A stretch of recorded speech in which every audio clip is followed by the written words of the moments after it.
bien. Este semestre se va así bien rapidito con nosotros. El contenido tenemos en total, si no estoy mal, tenemos 10, de entre 10 y 11 clases nada más. Eso es todo el semestre. ¿Vale?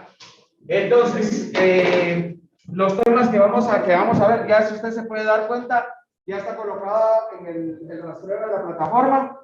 Son dos temas los que vamos a ver en este informe. Vamos a hablar acerca de ácidos y bases y luego nos pasamos a teoría cinético-molecular, que es vamos a mezclar leyes de los gases con un poquito de física. Y ahí sale la teoría cinético-molecular. Eso es el informe 2.1. Y el 2.2, que el de ustedes es el más largo de todos, tiene 8 semanas de clase, más la semana de evaluaciones y luego la última semana, que es la semana de exámenes de graduación. Ahí solo vemos química orgánica. Entonces, empezamos con el contenido. La teoría es ácidos y bases. Para empezar, en términos muy generales, primero tengan en mente es que podamos identificar qué es un ácido y qué es una base en términos de sustancias. Ese es el fin en mente. Ahora bien, cuando nosotros hablamos de ácidos y bases, el término lo hemos utilizado muy a menudo. Los términos los utilizamos muy a menudo. Por ejemplo, primera palabra, lo primero que se le viene a la mente cuando escucha la palabra ácido. pH, ¿cómo? Corrosivo, droga, sí. ¿Cómo? ¿Algo?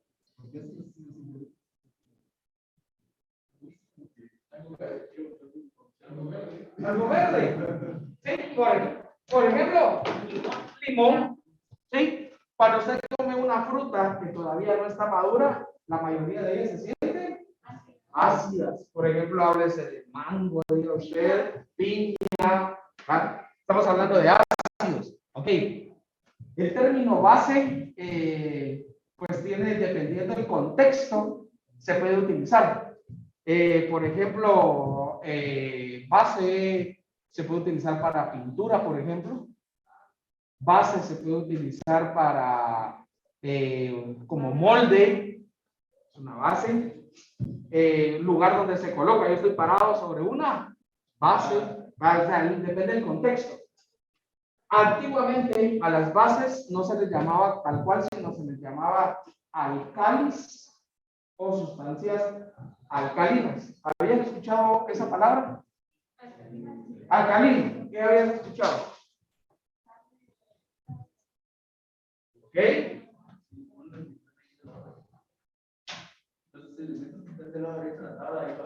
Ok, los alcalinos, que son los elementos de la columna 1A. ¿Verdad? Ahora, ¿qué relación tiene entonces que se llamen alcalinos y que esté relacionado con esto que nosotros vamos a ver aquí? Entonces, en casa sí se ve bien, ¿verdad? La presentación. ¿Me escuchan bien? Sí, ok, perfecto. Bueno, entonces, cuando nosotros hablamos de ácidos y bases en términos químicos, generalmente se va a hablar principalmente de una reacción de tipo redox. O sea, un intercambio de electrones. Ese es el principio que tiene dentro del punto de vista químico cuando nosotros hablamos de ácidos y bases. En términos muy generales, muy generales, ¿qué características tienen las sustancias que son ácidas o que son alcalinas o básicas? Sí, ¿qué recomendación les voy a dar? Les hice un conteo de que aproximadamente tenemos entre 10 y 11 clases dependiendo del calendario.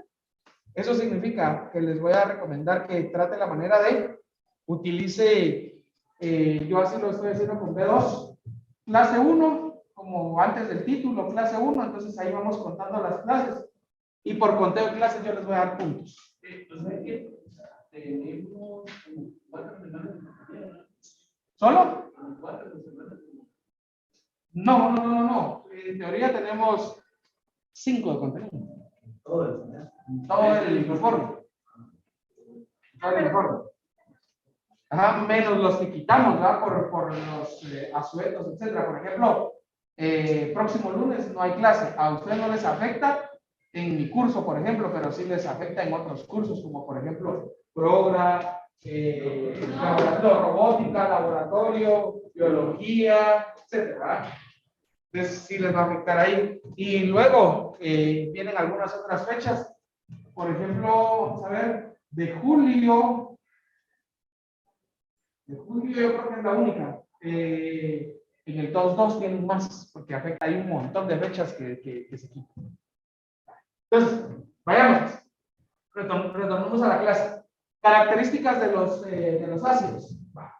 Para empezar, la palabra ácido proviene del latín, de una palabra latina que significa agrio, precisamente. Y es por eso que, y se le da esa anotación, porque se indica de que inicialmente las sustancias se puede clasificar el sabor, aunque nosotros decimos es un sabor ácido, pero el sabor básicamente está clasificado como un sabor de tipo agrio. Entonces, la mayoría de sustancias las vamos a sentir como tal. ¿Qué sustancia podría ser de esa naturaleza? ¿Qué decíamos? Frutas, generalmente que no están maduras totalmente. Limón, naranja, toronja, por ejemplo, que tienen esa característica. Piña, ya lo mencionamos. Café, por ejemplo, que el café, aquí tenemos un experto en café y él nos puede decir que dependiendo el nivel de acidez también podemos determinar la calidad de un café, ¿verdad? Entonces, ahí tenemos eso, ¿verdad? Y cuando probamos el café sin azúcar, porque hay muchos que le echan azúcar, el café sin azúcar se siente el sabor agrio, ¿verdad? ¿Sí? El vinagre, por ejemplo, que no son sabores muy parecidos, pero tiene esa connotación y es un ácido. Generalmente son corrosivos para la piel, enrojecen ciertos colorantes vegetales. Generalmente cuando están en presencia de algunos colorantes, se tiñen y pueden cambiar de colores, que van desde el rojo intenso hasta el naranja y pasa por el amarillo en ciertas medidas. Dime. Sí, ajá, correcto. Y en este caso, col morada, cebolla morada, remolacha, tienen la característica de un color. El color característico es por la presencia de un compuesto llamado, o de un cierto tipo de colorante llamado antocianina.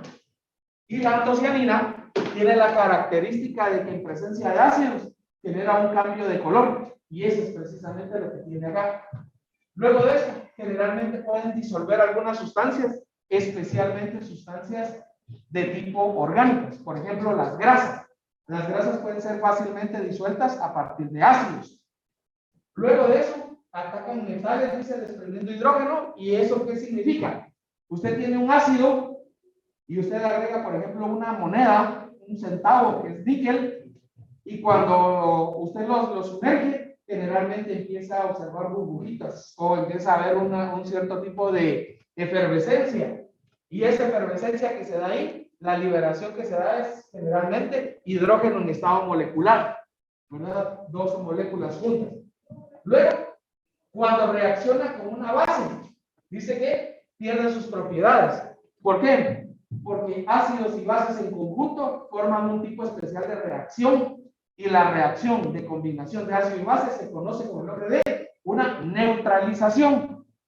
Y entonces, cuando nosotros neutralizamos, y eso lo vamos a ver más adelante en el contenido y lo vamos a ver en una práctica de laboratorio, es la siguiente, que cuando yo vengo,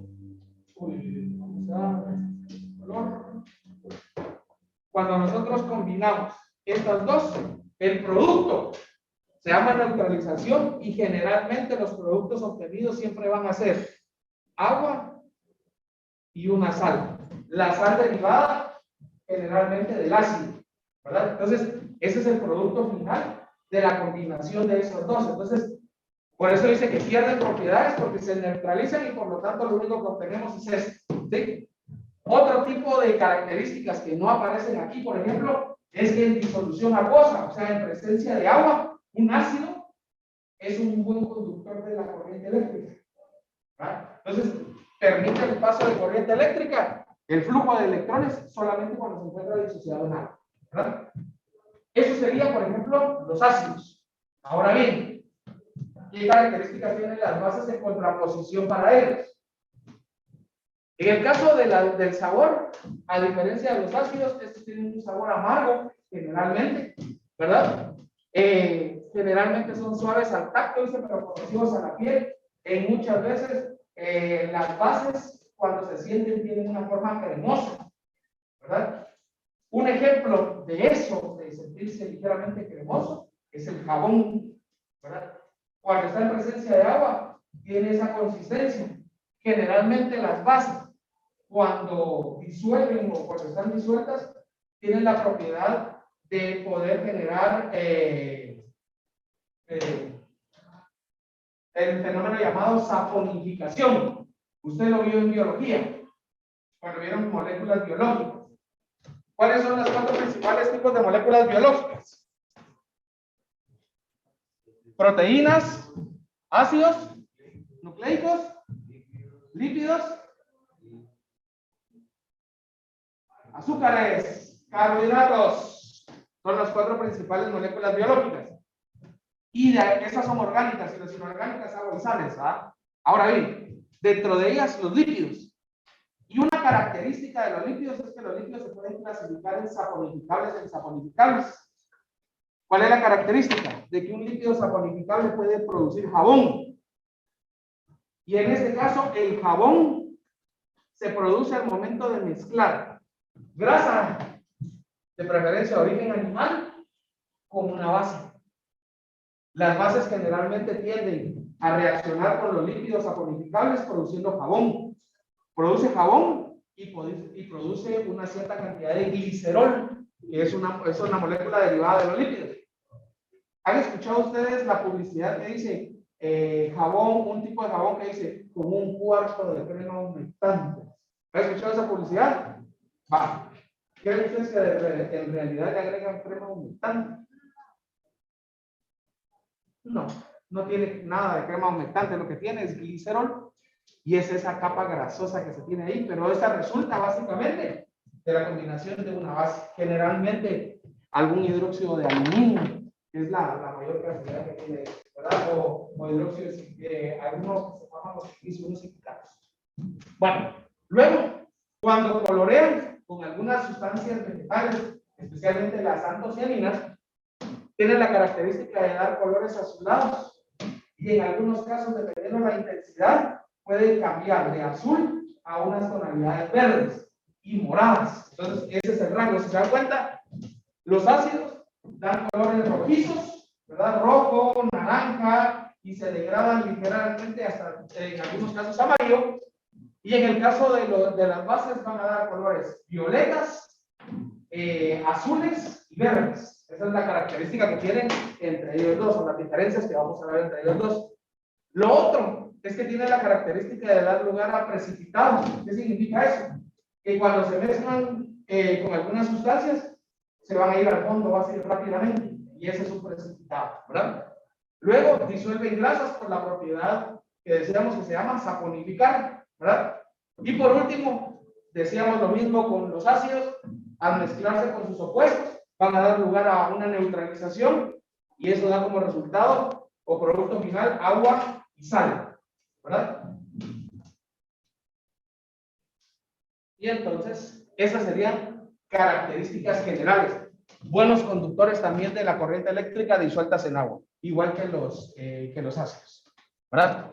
Ahora bien, más allá de esto, podríamos hablar que hay 2 tipos principales de ácidos y de bases. Existen ácidos fuertes y existen ácidos débiles.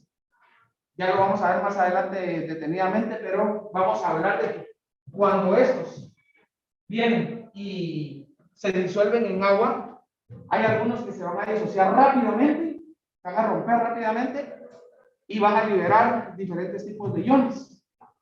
En la liberación de los iones, los ácidos generalmente van a producir iones H+.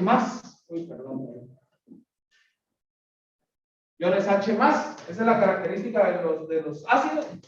Por el contrario, las bases en esa ionización van a generar iones OH-, esa es la característica de ellos. Y entonces, como vamos a ver este tipo de características, en disociación acuosa, entre mayor sea la disociación y la producción de este tipo de iones, se dice que el ácido o la base es fuerte y en la medida en que menor sea la disociación, el ácido o la base va a considerarse una base o un ácido débil. Entonces tenemos diferentes tipos. Ejemplos. Ácido fuerte. Ácido de batería, por ejemplo. El que encontramos nosotros en los acumuladores de los vehículos. Ese tiene ácido sulfúrico. Ácido sulfúrico al 96-98%. Usted deja caer unas gotas en la mano y le hacen un agujero que le atraviesan al otro lado. ¿Verdad? Es altamente corrosivo. ¿Verdad? Ácidos débiles. Bueno, y en términos de lo que estábamos hablando en ese momento, un ácido fuerte, en el caso del ácido sulfúrico, hay una disociación rápida. Se disocia casi todo el ácido en agua.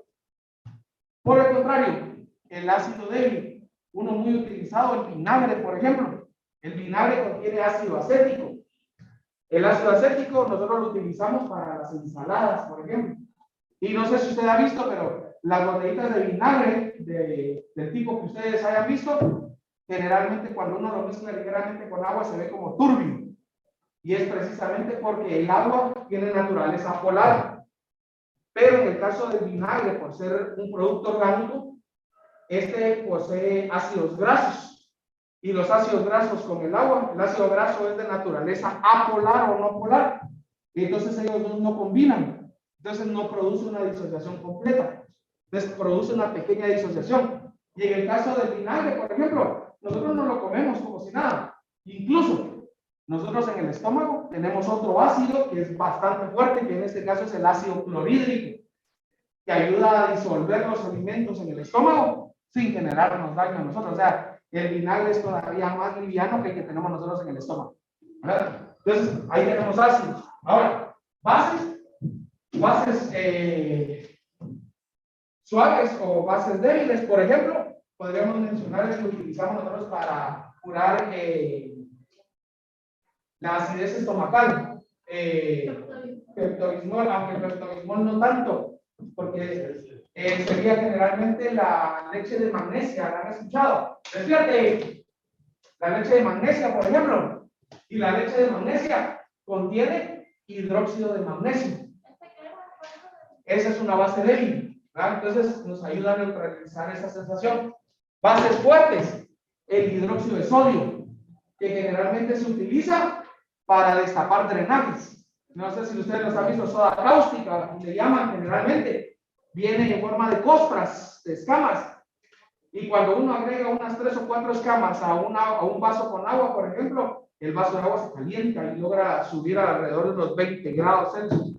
Y entre más agregue usted, la reacción es más violenta, ¿verdad? Entonces, ahí tenemos la diferencia entre ellos dos. Ok, ¿dudas hasta aquí, patojos? ¿No? Entonces, tenemos características de ácidos y bases. Ahora bien, estas son solo algunas características físicas. No hemos entrado a características químicas.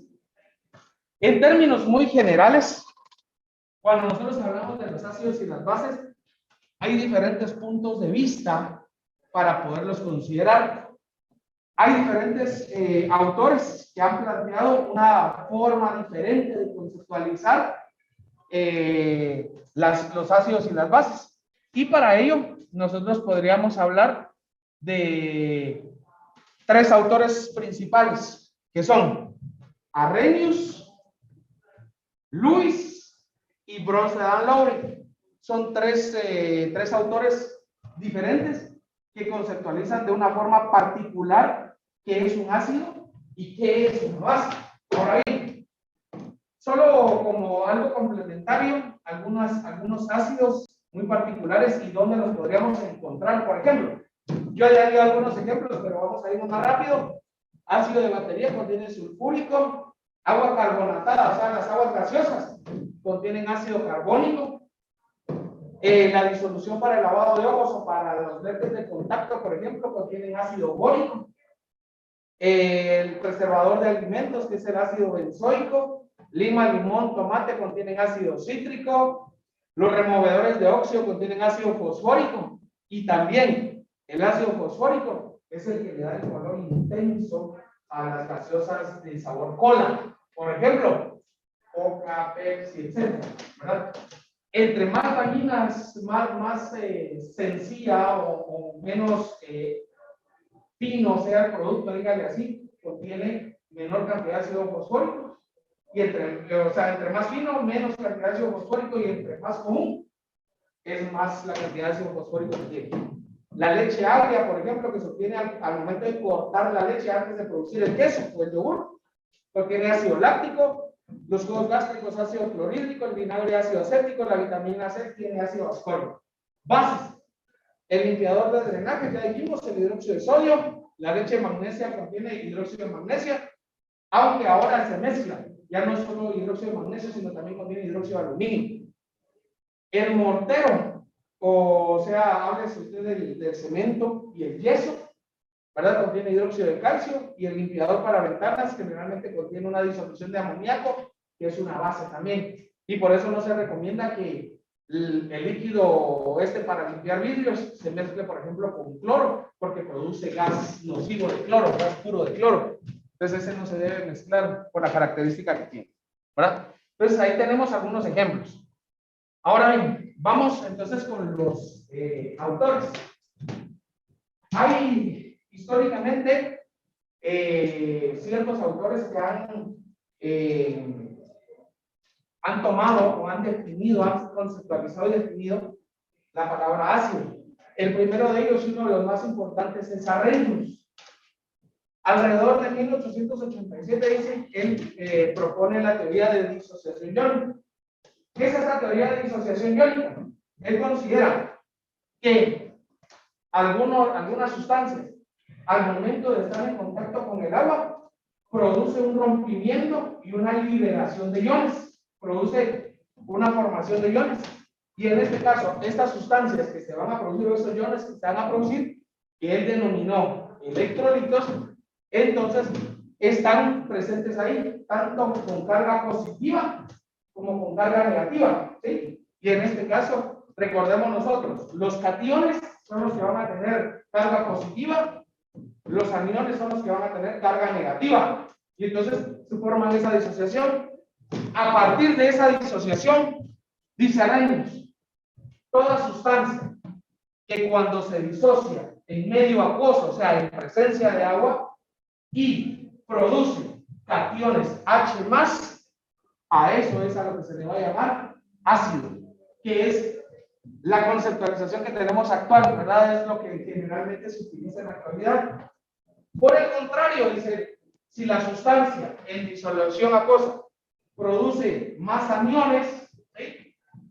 Y en particular aniones OH-, entonces lo que ahí tenemos es una base, ¿sí?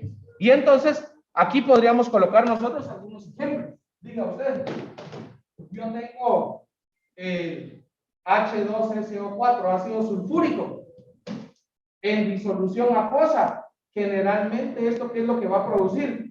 Un rompimiento acá. Va a producir dos iones H+, y en este caso va a producir dos iones, o en todo caso, generalmente así se presentaría, un ion SO4, 2-. Entonces, aquí, por la producción de iones H+, entonces eso se va a considerar como un ácido. Al contrario, por ejemplo, yo podría tener un NH4OH, por ejemplo. Ese es un hidróxido de amonio.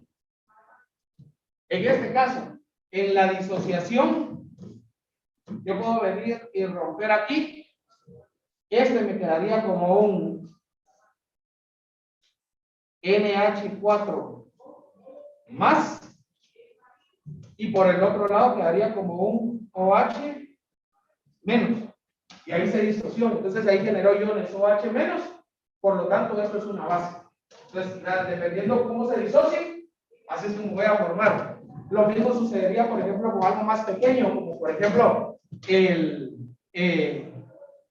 H2S en forma acuosa, por ejemplo. Este sería el ácido sulfídrico. Y en este caso, la disociación de este